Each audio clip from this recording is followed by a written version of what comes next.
I'm Mark Hanneman, Senior Counterintelligence Officer, Richland Regional Office.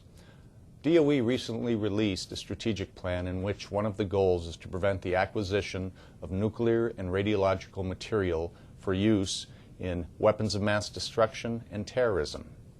During the 80s, Iraq embarked on a top-secret program to develop nuclear weapons. To manage this program, Saddam Hussein assigned Dr. Mahdi Obeidi the task of ensuring they would have weapons by the 90s.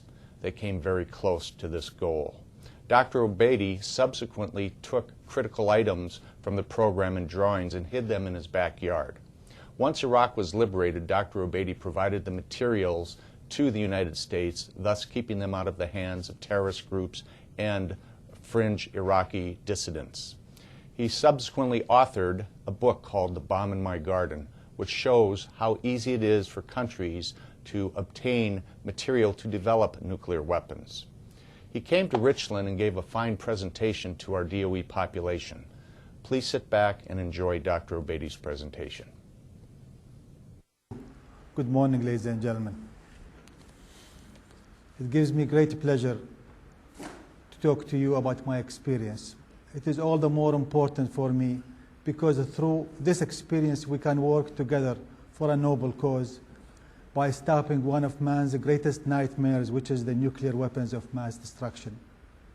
I tried to portray this in my book, The Bomb in My Garden, so that humanity could reflect on the fact that Iraq, being a small and underdeveloped country, was on the verge of having a nuclear bomb in about 3 years, starting from scratch. Thanks God, the world will never know what Saddam would have done with one. I myself had grown up with lofty aspirations to help my country advance and prosper for the benefit of the Iraqi people. As a young man, I never dreamed that my fate would be to develop nuclear weapons for an erratic dictator.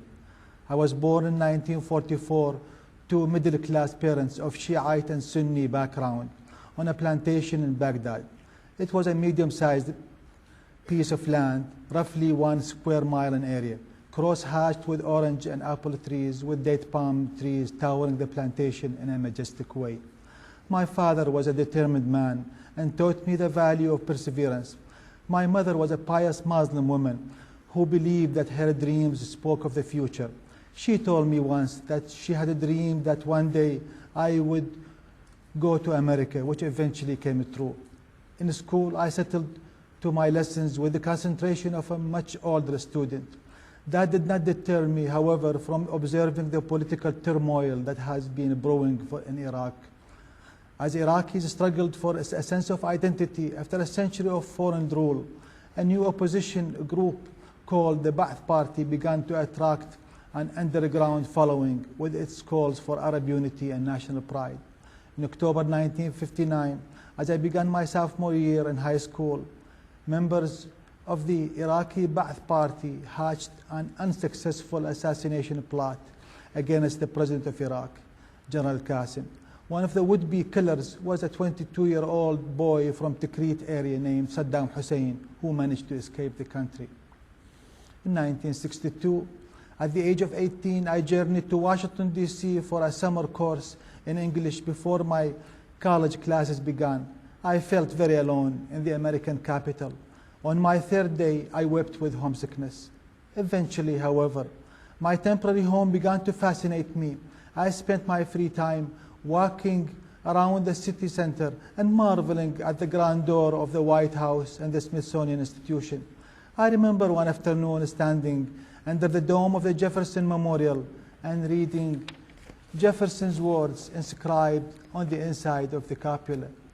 I have sworn upon the altar of God eternal hostility against every form of tyranny over the mind of man. These words resonated with me in a way that would probably escape someone who had not been raised in a repressive country. When my parents opened their door and welcomed their son after finishing petroleum refining engineering at the Colorado School of Mines, they saw a young man flushed with optimism and a great sense of purpose.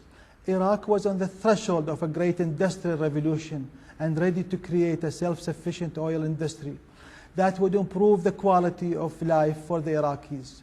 with my new master's degree, I felt I could help my country blossom.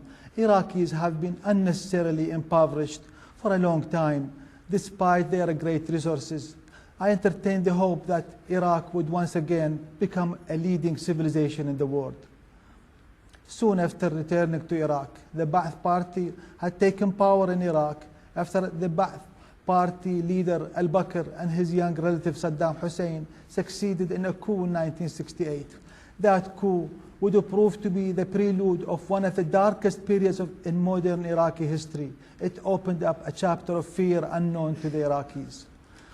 I worked in the oil field, and by 1972, I was one of the experienced refinery engineers when the Ministry of Oil offered me a grant to pursue a PhD in materials engineering at the University of Swansea in Wales.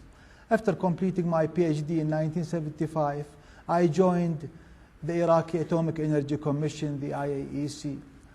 The idea that Iraq, a developing country, was stepping into the nuclear age had an intoxicating appeal to me.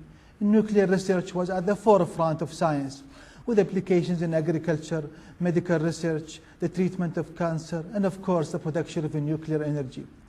I participated in the Russian-built 5-megawatt reactor at the Nuclear Research Center at Tuwaitha, only a few kilometers from my birthplace. At the time, Iraq was negotiating the French for the supply of large research reactor of 40 megawatt, which would be the eventual step towards the full-scale 600 megawatt power reactor to generate power.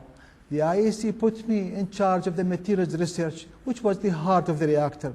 My task was greatly helped when I was sent for an apprentice for 4 months to Italy to train in nuclear engineering. The Italians were very kind and allowed me almost unrestricted access to their facilities. In fact, I owe them the basic concepts I developed in this field.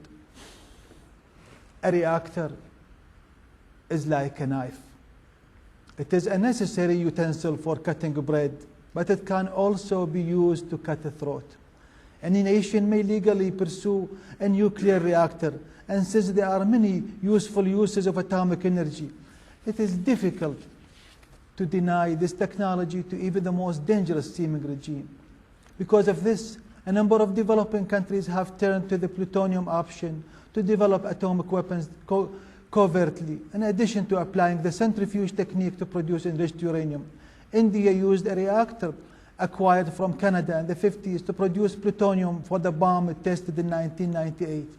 Israel, the only nuclear-armed nation in the Middle East, began producing plutonium shortly after its nuclear plant at Daimona went operational in 1964. North Korea stockpiled plutonium and detonated its bomb. Pakistan went through the uranium enrichment route to develop its nuclear weapons. Iran began its work on its nuclear power program in the 70s. Now, through the efforts of Dr. Khan of Pakistan, there are suspicions that Iran is harboring hopes of developing weapons. By 1979, the IEC had expanded to the point where I oversaw a staff of over 200 employees in the materials department, which I had started. I made myself my first visit to Paris to define the experiments. I experienced a complete lack of cooperation from the Saclay scientists. They suspected that the reactor was intended for making a bomb through the plutonium option. Meanwhile, the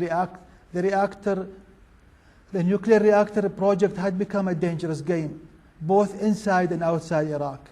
Saddam's men arrested Dr. Hussein al-Shahrastani, the head of the chemistry department, on suspicion of having ties with an orthodox Islamic group. Dr. Ja'far, the head of the physics department, was put under house arrest because he fell under suspicion after visiting Dr. Shahrastani's distraught wife and children. This incident was an example of all would-be dissenters in the IAC. It was part of an overall climate of fear that prevailed in Saddam's Iraq, which was best described in Iraq as walls have ears. Two close friends of mine were killed in Paris and Switzerland. Another colleague was killed in Paris. Reactor parts were sabotaged in France, and I was forced to accept them despite safety considerations. Around this time,